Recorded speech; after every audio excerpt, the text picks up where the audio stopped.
Phantasy Star, Sega's premier RPG outlier that took the world by storm. It featured a tightly knit cast that proved easy to grow attached to, and not one, but 3 worlds to get lost in that granted enough freedom for players to go about the game in their own ways, thereby creating an adventure unique and different from one another. It was a success back when it was originally released, and even all of these years later, has proved to be more than capable of providing an enjoyable experience. I played it for the first time rather recently and fell in love with the title as a whole, and even after making my, dare I say, good video on it, I tend to pop in from time to time just to mess around and play it for myself. The game's awesome, and I only gain a greater appreciation for it over time, as it truly helped Sega make a name for themselves when it came to banger RPGs, and pushed the Master System to the point where it feels like it reaches beyond the console's capabilities. Of course something like that was bound to get a sequel, and this time we would push the console even further to explore the Solar System to a level even the original couldn't achieve. But would this even be possible for the Master System to handle? We might need something more, something stronger, something...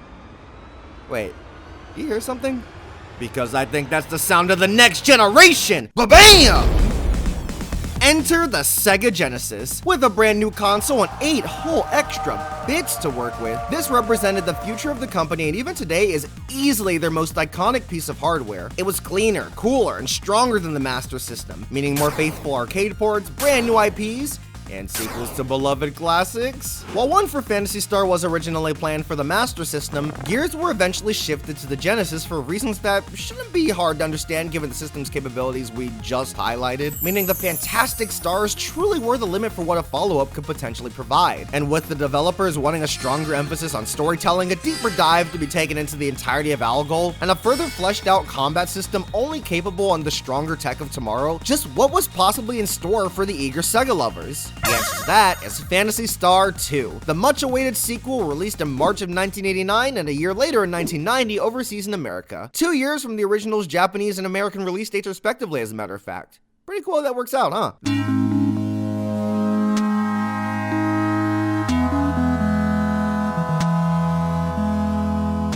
The original game was a trailblazer in and of itself, but the waves Phantasy Star 2 caused were unable to be ignored. It crushed reviewers' expectations and was the game to own from fans of the first game, fans of the genre, fans of Sega, and fans of, well, just video games. Were you gonna be the person who chose to ignore what was, at the time, the biggest game available for home consoles? This is a 6 megabit cartridge. Who cares if it was more expensive than your typical cart would run for? Everyone praised the game for its focus on sci-fi elements, its shocking narrative, and the challenging experience coupled with its length, making it worth the price of admission for how long it would last and how much it'd keep you on your toes. There were a lot of expectations to meet, and this game, safe to say, delivered. This was a very important, impactful game that many are still talking about to this day, which leads us to where my story began. Okay, maybe not today, but on my early internet days, my journey with Phantasy Star all began with this one clip. Number 5.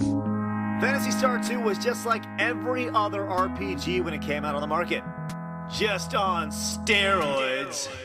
What? The way the game looked, the characters, and it all being sci-fi focused, this game looked different, and I was incredibly interested. And then I got my hands on the Ultimate Genesis collection, played some Sonic, you know, as you tend to do, but what do we have here? It's Phantasy Star 2 along with its 2 follow-ups, and even the first game was there as an unlockable. This was it. I was gonna play the hell out of this series through this collection, and I was gonna start with the second game. I hopped into the game, and I'll never forget how it went. I jumped right in, watched the iconic opening, get the briefing from the city's governor, and I'm acquainted with Nio. I've got a mission, so obviously I'm gonna go out and do it. Walking speed's a little slow, but that's fine. The game looks great, and I'm digging the soundtrack. It almost feels otherworldly, especially with the surprisingly laid-back overworld theme. I can't go past this bridge for some reason. I guess I'll come later. And, oh, first battle. Guess I'll pick the fight option, and wait, why am I the only one attacking? Why isn't Nio doing anything? And what the heck? Does she not have any weapons? Why are these enemies so strong? What the hell am I supposed to do? What, already? And I'm back at the title screen? I then went back to playing Sonic. You know,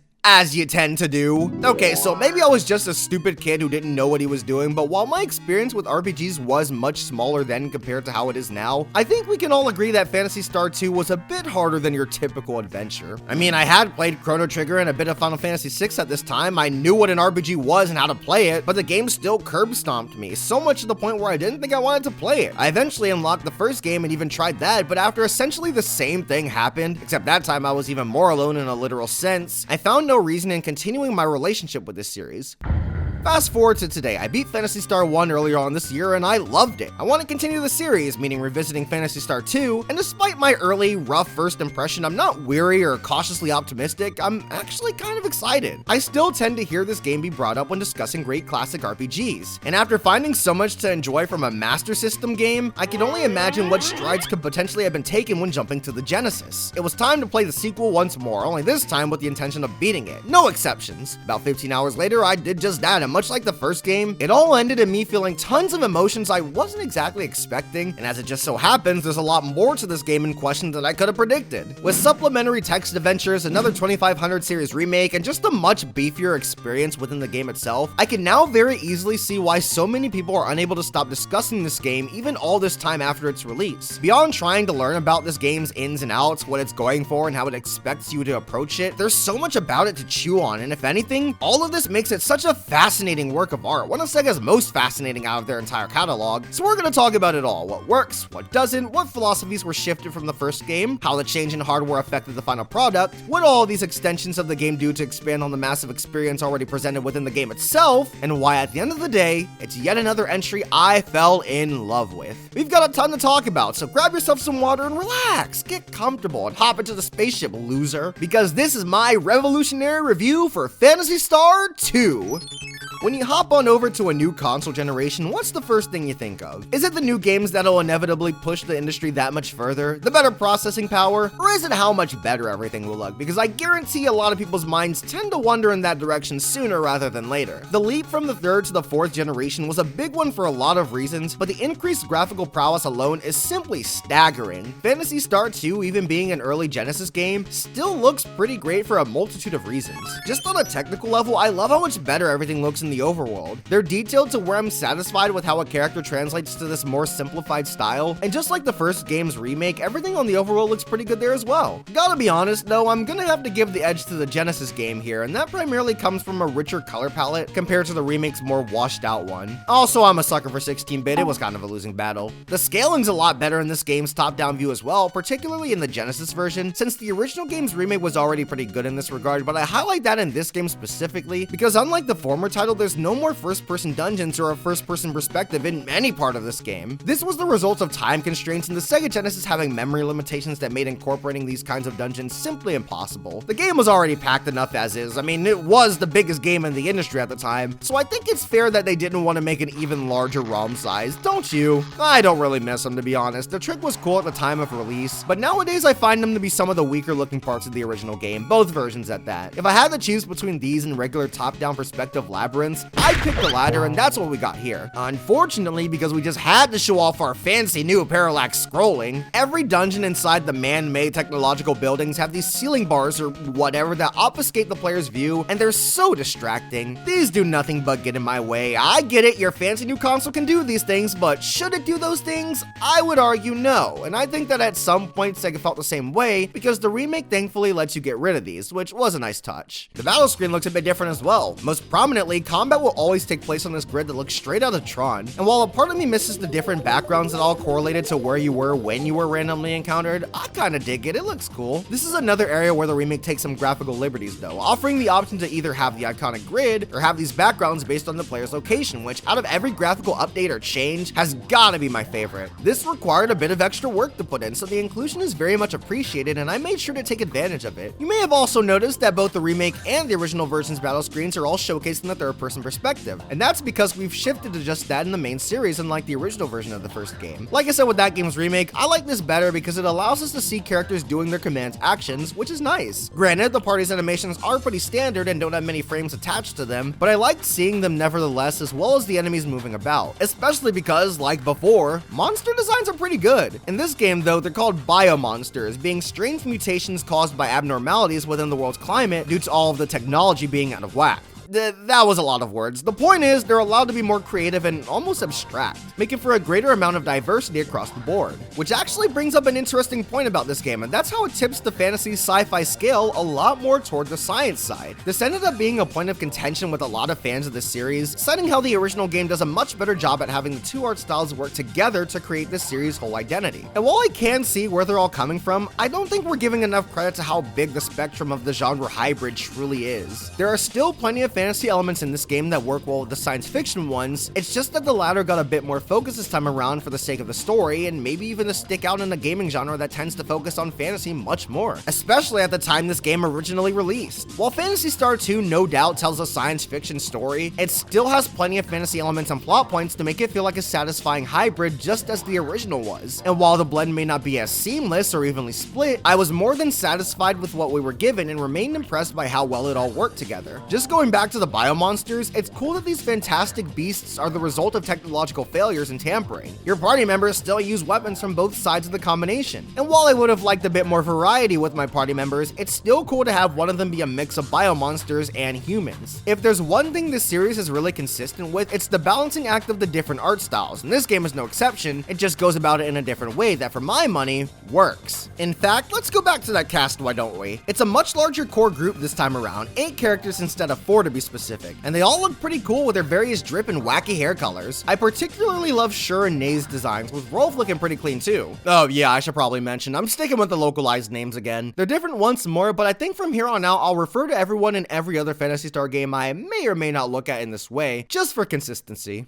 Anyway, where was I? Right, the great art direction. Yeah, this cast looks great. And the rare cutscene artwork in the Genesis version looks pretty incredible. Generation 2 introduces a lot more of these, even more so than Generation 1, but I don't know what it is. But these kind of looked worse than the first remake selection. Maybe inconsistent is the right word, because occasionally these look great. Other times they look pretty off. Even with the new status portraits, some characters look good, others look cheap. It all appears to be done by the same artist, so what happened? Ah, well, the character designs themselves are still sound, so it's not the end of the world, I suppose. It's just a little weird. But going back to the positives, even the side characters look pretty cool, particularly the various shop owners. And while there aren't many, and of the few I can't even show them due to spoilers, the major antagonist designs are kind of incredible. And beyond the characters, the game does a lot with its sciencey theme. What with the world being split into chunks of land surrounded by techie walls and long tunnels, in-game menus looking like computer windows, and instead of reviving characters upon defeat, you clone them. It's all so damn cool, dude. I love it. Despite the more minimalist menus, with shops, for example, all having smaller menus on a black screen, and the battlefield always being on the same grid rather than distinct locales, I think it all still manages to look impressive. Once again, the remake takes some liberties in adding backgrounds for these few areas that had none, but I don't know, man. I kind of like the minimalist aesthetic of the Genesis version. There's some kind of charm to them that I can't really explain, but I think those who played the game at the very least know what I'm saying. With that last point in mind, the Genesis version's kind of in a weird place where it's ultimately debatable whether it's more technically impressive than the first game. However, I don't think there's any discussion to be had when it comes to the soundtrack. Such a step up, even if it's still pretty small, but hey, quality over quantity, and this OST definitely screams quality, being catchy, memorable, and fitting the whole way through. For every upbeat theme, there's a melancholy one to boot, and I love them all, particularly the boss theme, each overworld song, and all of the cutscene music especially. Great soundtrack this time, you love to hear it. That being said, this remake, like the first game, butchers it, and that hurts a lot more here than the last time because I already didn't care for the soundtrack there, but I liked it here. I wanted it to be good again. The remake does have a few good songs, like its rendition of the battle theme and Secret Ways was pretty good, I guess.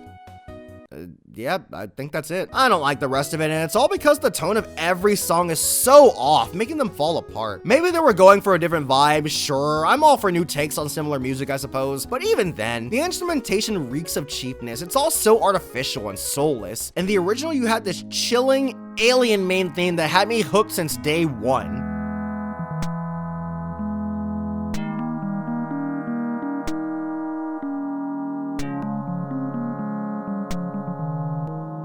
In the remake,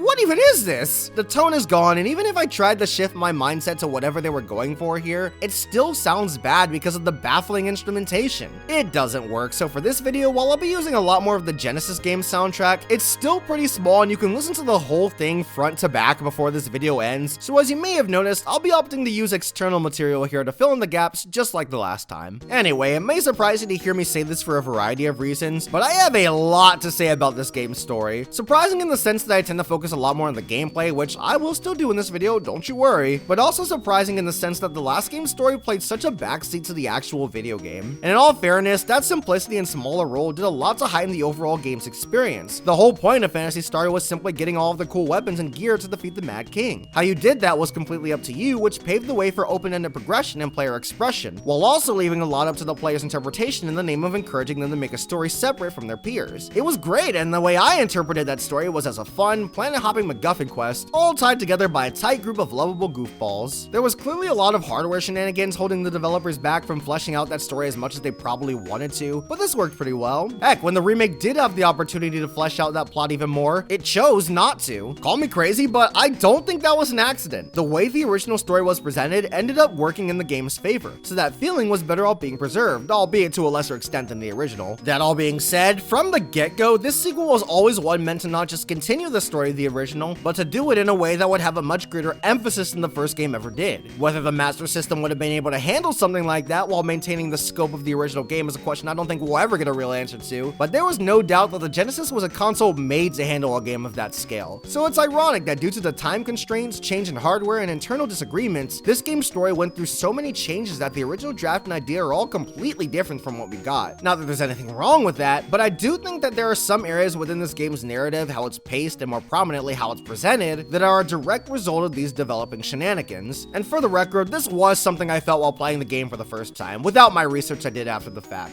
So with all that prefacing out of the way, let's dive into it. Just what is the tale of Phantasy Star 2? Well, for starters, it no longer shines the spotlight on the previous game's hero Alice, because it can't! Our story takes place 1,000 years after the events of the first game, and the Algol solar system is at peace. Technology has advanced to the point where magic is a lost art, cities house dozens of people living in harmony, and everyone is protected over the seemingly omniscient supercomputer called Mother Brain. Moreover, this world you're seeing, the one we start off the game at and the home of our new protagonist, is actually Motavia, the desert planet from the first game. Hard to recognize, isn't it? The lands are green, people are prospering, and everything sounds great, but things aren't super pleasant for our protagonist, Rolf. We actually open the game on a recurring nightmare of his, where he sees a girl fighting some kind of demon. Series veterans may find it to be a familiar sight, and I, for one, thought it was a pretty banger way of opening the game. Afterwards, things seem to get even worse, because even though Rolf's job is being a hunter meant to protect humans from this world's biomonsters, they're spreading at an alarming rate and it's becoming a concern. Mother Brain is supposed to be protecting everyone, so why is something like this happening? Where did they even come from? It's up to Rolf to investigate the matter, and he won't be doing it alone. He lives with a girl named Nay, who, as I mentioned earlier, is half human, half biomonster. So while society rejected her all her life, he was the one person to take her in. Not one wanting to be left alone again, she leaves with him, and their quest to discover just what the heck's up with the biomonsters, along with their ragtag group they form along the way, begins. Already, the setup's a bit more complicated than before, and a big part of that is thanks to the impeccable world building. While it's not necessary to play the first game before hopping into this one, it definitely helps and already feels rewarding, because seeing how much the world's changed over the 1,000-year timescape almost feels surreal. It's one thing to be introduced and invested in this sciencey world as a newcomer, but it's another to see it after remembering how everything was in the first game. The opening city, Paseo, was once the airport that housed the governor's castle, but now it's a bustling locale with the governor's castle replaced with an information tower, that of which containing a library of resources on the world that anyone could just walk up to, unlike the uninviting moat that once barred off the original building that used to be there. That already piqued my interest. I wanted to see more of what's changed, but that dream, even in my first playthrough where I didn't understand its significance, is such a haunting opener. The music, how foreboding it is, and the somber feeling associated with it all. This is such a great tone setter to the game because Phantasy Star 2's story is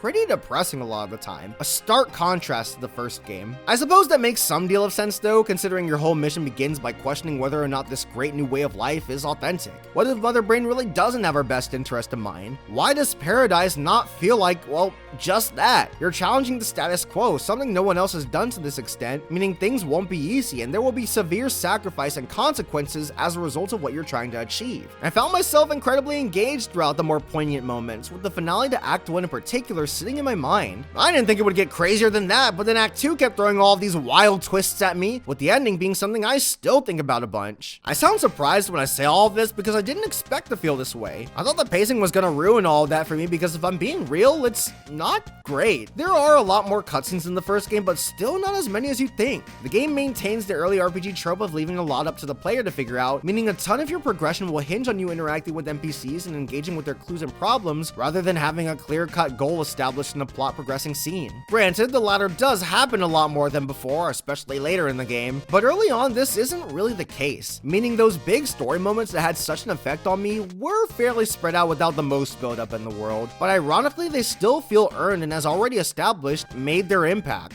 How? I always felt like everything that happened and every way the game was designed was all in service of this game's theme. For the first game, everything was for the sake of the adventure, the one you made in particular, but in this game, I feel like the theme is to never lose hope even in the face of seemingly unbeatable circumstances. Without spoiling too much, your party takes a lot of L's over the course of the game, and the more you find out about this world and what happened during that millennium between games, only make you feel the weight of how crazy the solar system's truly gotten over time. There are so many moments where Rolf and the crew could just keel over and give up, but that determination to find out the truth, that drive to free the worlds and win back their independence, that willpower to never lose hope is what ties everything together for me, and that alone made me constantly engaged. Even the ending felt like it honored that theme in the best way imaginable, and it's a pretty controversial one because it doesn't offer a lot of closure. But you know what? I thought it worked perfectly for this game and got me thinking. It's pretty open-ended, and for the time, the commentary it provided was unheard of within the gaming industry. A lot of plot points were many players' first experience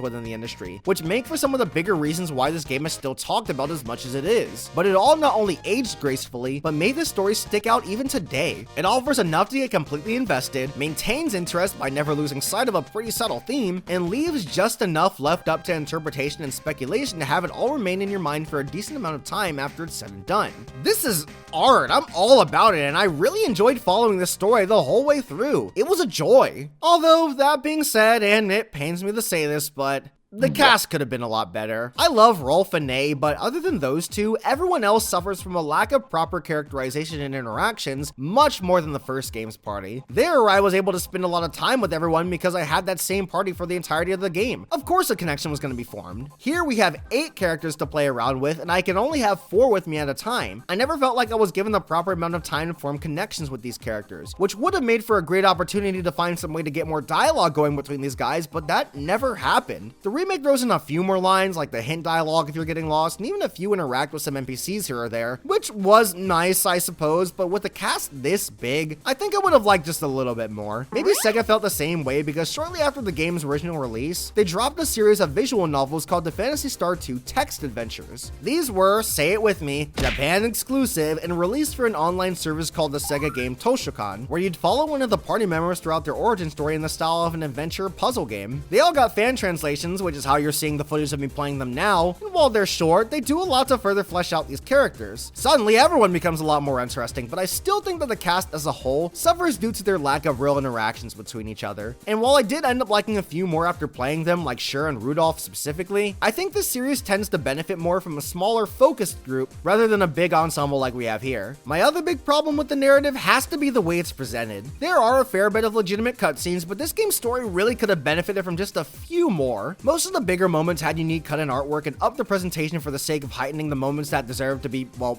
heightened, which was great, but I wouldn't have minded just a little bit more. There were a few scenes that just played out on the overworld, and no matter how good the sprite work there managed to get or how fitting the music was, there was a lack of any real emotional punch that could have been there if there was a more legitimate cutscene. The remake does a great job stepping up here, having a lot more art for moments in the original game that fell into this trap, but I would have liked the Genesis version to have more since, well, I like the Genesis cutscenes more. While these issues I have are pretty substantial, I'm happy to report that they never outweighed the good though. I loved seeing this journey through right up to the end. It's not just a great video game story, but a great sci-fi story, and I don't see many of those within the genre, especially not during this time. Phantasy Star 2 doesn't just feel unique, but also sound. It was a great step up and gets me excited to see how much more we can improve going forward. For one of this game's earliest and biggest goals being to tell a much more complex, engaging narrative, I'm happy to report that it delivered and then some. But can I say the same for everything regarding the gameplay?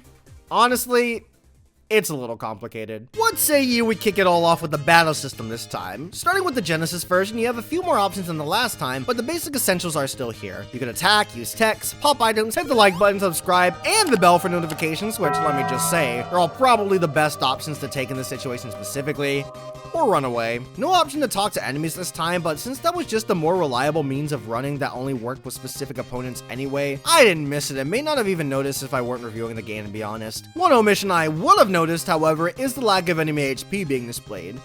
Why do we get rid of this again? Granted, it's not hard to pick up on how much health an enemy has after repeatedly fighting them, but still, it would have been nice to just have been told like in the original. I saw no need to get rid of this. Moving right along, how you give party members commands also plays out a bit differently, in that you have to manually go to the strategy option and tell characters what to do, then hit the fight command where everyone will do what they're told in that fight's turn order. They'll continue to do this unless you press a button where once that round is over, you can give commands once again. Took me a second to get used to it, but this is a great way for making fights a lot quicker since you don't have to constantly go back to the party's menus if you were just planning on doing the same thing over and over again, which I found applicable to me over my playthrough more often than not. And when using finite items or running out of TP, the game's smart enough to switch the character in question to attack so that you don't use more items than you were planning on, or waste a turn trying to use a tech you don't have enough energy for. Not to mention you can actually pick your target this time. Well, kind of anyway. If there are different enemy types, you can select which group to attack, but not the specific target. So if there happen to be multiple of the same enemy, my characters are able to be ordered to attack that group, but which one will still be up to them. This makes it feel better than the last time where I couldn't pick my target at all, but when you really think about it, it's more or less the same, since in Phantasy Star 1, all you'd ever be fighting were groups of the same enemy at most. The original never did mix different enemy types in one fight. Now that we are, being able to switch between groups is nice, sure, but I still can't properly order my team to take one enemy down at a time, which is a bit more frustrating here than before. Battles are a lot tougher in this game than the previous entry, meaning there were plenty of scenarios where I wanted to execute specific strategies, but was prevented from doing just that thanks to this limitation. I'm all for upping the challenge, but you gotta give me the amount of leeway to compensate, as enemies hit a lot harder and could take a much bigger beating than before. So once again, it should come as no surprise that the remake allows you to do something as basic as picking which monster's ass you want to kick, along with a few other tricks like displaying enemy HP.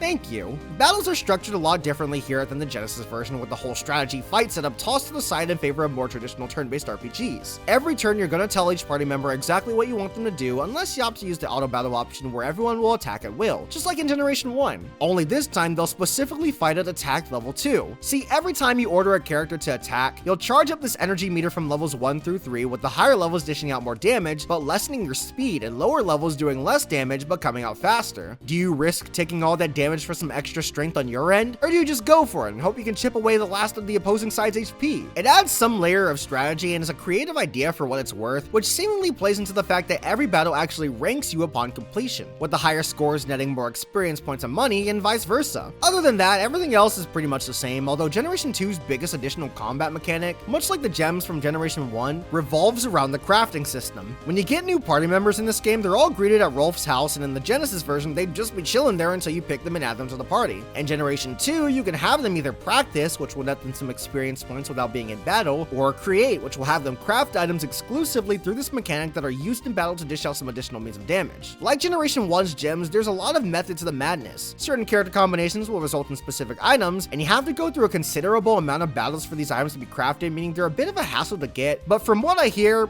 it is worth it. I never use this mechanic though. I was far more concerned with making sure all of my characters' levels are up, since the Genesis version had no experience share mechanic of any kind. Also, these crafted items break after repeated use, and there was already an item mechanic like this in the Genesis version anyway, where specific pieces of equipment also doubled as an item that allow for a free tech, those of which being unable to break, by the way, so I wasn't too concerned with the crafting mechanic. It felt superfluous, to put it bluntly. But let's backtrack for a second. No experience sharing in a game with 8 party members? Yes, and trust me, it's as annoying as it sounds. One slightly poor aspect of Phantasy Star 1 was that every party member joined you at level 1, but fortunately it could have been way worse than it actually ended up being. You only ever got 4 party members including Alice, and you get them all fairly early. You may have to grind with Meow and Odin, but by the time I got Noah, I didn't even bother, and he stood up against the current enemies rather well while climbing up the levels fairly quickly. Of the few times I had to grind, it never felt more than necessary, and by the time I was done with my playthrough, any grievance I had with catching up party members was completely gone. Here though, because I had to grind up 6 other characters, with the final character joining close to the halfway point of the game, there was a lot more work to be done, and it became a longer process each time. If the game wanted to have all of these characters, there should have been a better way of balancing them out. Have them join at a higher level, or balance out their individual stats to where joining at level 1 doesn't even matter. Anything would have been better than this. And with each character fulfilling a specific niche, meaning switching out specific characters at certain moments is the most efficient way of playing playing this game, Generation 2 introducing an experience share of some kind was crucial, and I'm beyond thankful that it's here. Phantasy Star 2 can be a bit grindy in many instances, and combined with its relatively higher difficulty than most RPGs of that time, hell, arguably even nowadays, this is the main reason why so many of its more accessible regions have an experience multiplier of some kind. Heck, I played with one. I still beat the game at a relatively lower level than most modern RPGs, level 39 to be specific, and numbers across the board were still lower than they tend to be these days, so everything felt a lot more purposeful.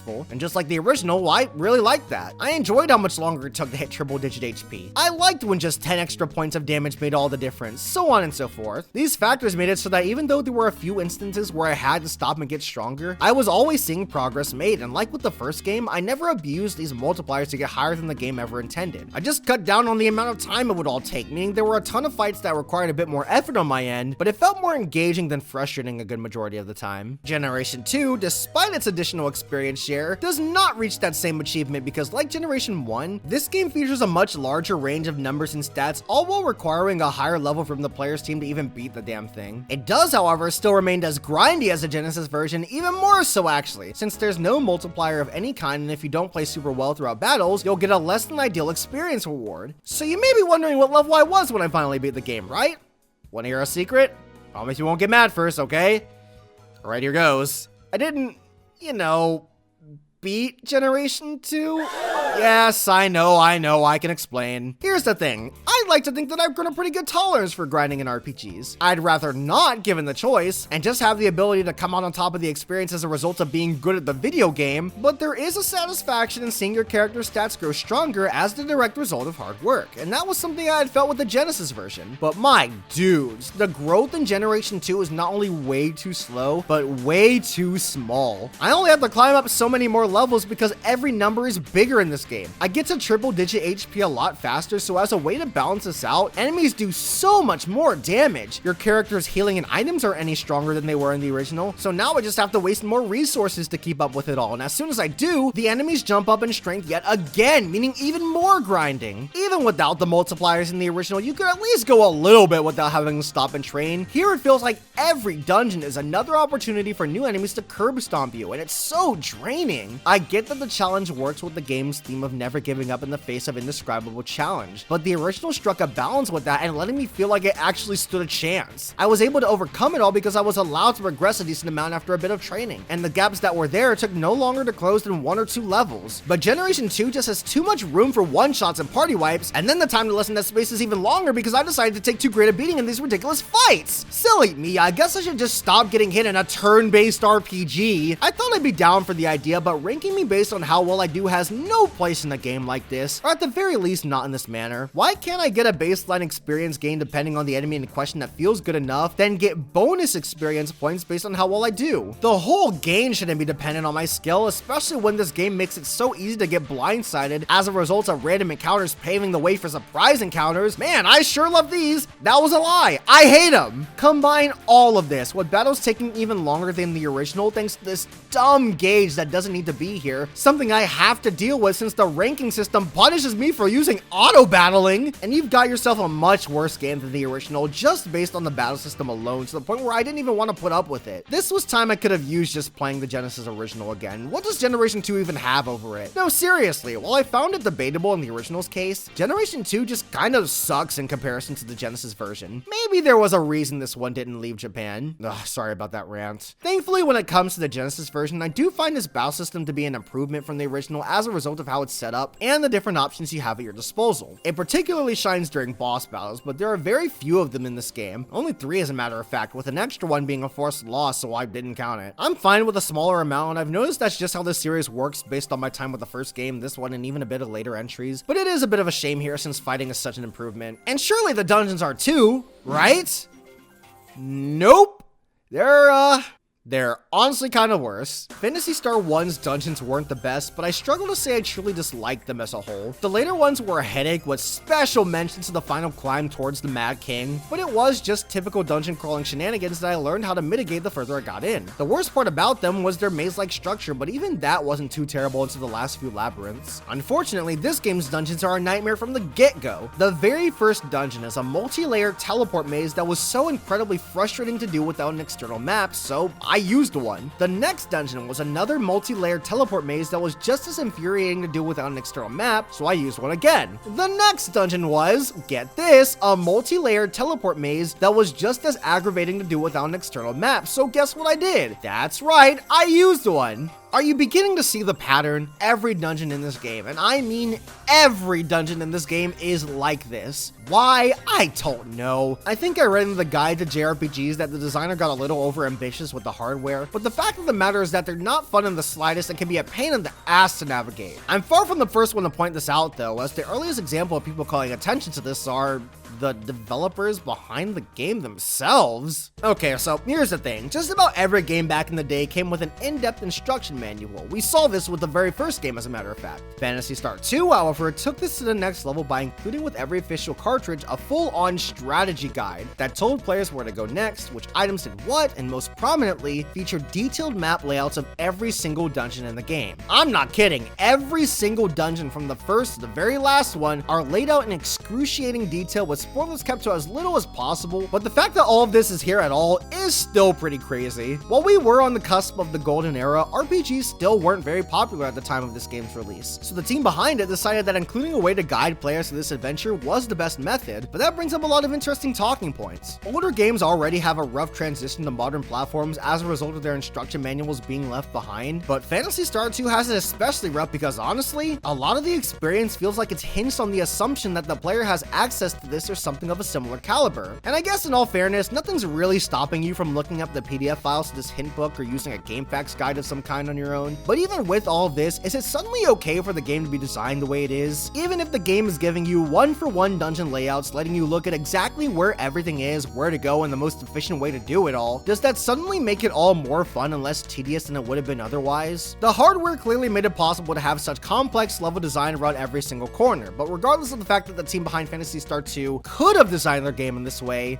should they have? After carefully considering it, my answer is a very firm no. The dungeons are, without a doubt, my least favorite part about this whole game. No ifs, ands, or buts, they are just terribly designed. Every dungeon is this awful maze that requires either external assistance or an unreasonable amount of time, and as a result, there's no real sense of progression as early dungeons don't feel any shorter than the ones during the end game. Simple mistakes result in so much time wasted either due to long corridors that lead to nothing at all, or pits that make you lose huge chunks of progress in a matter of seconds. And even from an aesthetical standpoint, so many of them look so similar minus a few small details that fail to stick out, and even if they did, they'd be obscured by these stupid pipes. Why are they here? No, better question. How on earth was I ever supposed to figure out some of these pathways in order to move the game forward? So many dungeons early on require you to fall into very specific pits in order to move forward when every other pit beforehand sent you backwards. And once you do have to start falling down them, now it's just a matter of guessing which ones are correct and which ones will make you lose progress. And wouldn't you know it, one of the last dungeons in this game is designed completely around this mechanic. It's awful. There is just no possible way to enjoy this without a guide of some kind unless you have the patience of a freaking monk. But even then, who thought this was fun? Was there a guide during playtesting? Did no one think that maybe the guide's necessity was a sign that they shouldn't be going this route when laying them all out? There's no rhyme or reason when going through any dungeon in this game. No inkling whatsoever to get you to understand the best way to approach them. They are all jumbled guessing games that take forever to figure out with no puzzles or set pieces to distinguish them from one another outside of the two that house this game's 3 bosses. This guide overall seems to be the root of all of this game's major issues. The lame dungeon design being one of them, but the lack of direction in terms of where to go being the other. Again, this was an issue the first game technically had, but it was circumvented due to the open-ended design of the experience. You didn't know where to go because really, you could go anywhere. Unlike this game where there's a clear intended path to follow that the story is trying to push you through. But that story doesn't always do a good job in pushing you along the right direction, and while early areas are a bit linear and easy to piece together, soon enough you'll have so much freedom but the inability to really do anything about it, which coupled with, again, the lack of direction, makes for some potential frustration in going somewhere you weren't supposed to and dying very easily. So why wouldn't you use a guide? The game literally came with one and is arguably balanced around the fact that the player would have this. I used a guide because I felt like I needed to. I can only spend so much time wondering what I have to do before I just look up the answer. I've got stuff to do, videos to make. So that just leaves us with a very important question. Does this hint book and the game being balanced around it or any external help ruin the experience? Does the game suffer so much from it that it becomes something less than enjoyable? After mulling it over and considering multiple perspectives, my answer is a surprising No. Outside of the dungeons and being told my next destination, I practiced self-control and didn't let any external guides tell me what else to do and how to go about it. I made my own judgments for how much I grinded, how I went about battles, and how I set up my team. There is still plenty of agency the player needs to take, and I think that while it's valid to get help in terms of where to go, how you go about it all is what matters. How you go about beating this game is still on you, and thus, I was able to take ownership of what I did find to be the best parts of this game, that being the gripping story I wanted to tell and the toughest nails battles I would take part in. While I would have preferred being able to find my own way through better thought out dungeons and clearer progression, I was still able to make the bulk of my experience my very own, and as a result, I was still able to pull a ton of enjoyment from this game. Phantasy Star 2 has an incredibly unforgiving first impression, even more so than the first game. My first time playing it, as you all saw, resulted in me wanting to leave it alone forever, as a matter of fact. But after approaching it with a more mature mindset, having extra help at the ready, and utilizing modifiers that were officially brought into the experience as a way to save new players time, I was able to overcome seemingly impossible odds, and at the end of the day, I was even able to enjoy it almost as much as the original. I kinda loved this game when it was all said and done, and much like that first entry, I've been thinking about it a lot after watching that shocking conclusion and seeing those credits roll for the first time. The game has such a unique style that screams Genesis, while also feeling different from anything else in the console, has a banging soundtrack that's way too short for its own good, and a battle system that kept me engaged while also respecting my time through well thought out mechanics and options. Different party members have their own niches, and while not everyone is great, looking at you, Hugh, most of them made for some fun compositions and are encouraging me to try different setups in future playthroughs. While I'm not itching to immediately hop back in like I was with the first game, the experience as a whole is still up to that quality standard, and someday I will go through it all once again. There is no doubt in my mind, however, that regardless of my affection for this title, it is still very much rough around the edges. The 16-bit era is what many refer to as the time where RPGs were at their absolute peak, but it clearly didn't start that way. Phantasy Star 2 has a lot of design choices that should have been left behind in the 8-bit days, and I want to say that if the team wasn't rushed to finish this game in 6 months, they would have been, but alas, I guess we'll never really know. But that being said, for a game that was made in just half a year, damn was this impressive. This is such an ambitious game that set a lot of standards for what video games could be in this day and age. To loosely paraphrase my friend Switchy, the 16-bit era was when games started to feel like more than just high scores and quick action. It was about a story, growing, truly embarking on an unforgettable adventure, and Phantasy Star 2 really showed what something like this could look like. It pushed the kind of storytelling that could be told. It pushed how investing battles could be. It pushed how big cartridge sizes could be. It pushed the industry forward, all of which being done in great strides, with just a bit more polished, more purposeful dungeons, a more forgiving skill curve, and even more interesting character interaction than the crumbs we got here. We could have something truly incredible on our hands, and that alone is worth getting excited about. And as we saw from what preceded this game throughout this era, that's exactly what we were getting on multiple fronts, and in a way, a lot of that is thanks to this game. One that may take some work to appreciate, or heck, even the right version, since I stand by the fact that the remake dropped the ball, remains a special title all this time later, and I didn't regret any of my 15 hours spent with it. It's a worthy sequel to a great game, and an excellent showcase as to what made this era so special. With something like this in our hands, it was official. The only limit now truly were the fantastic stars themselves.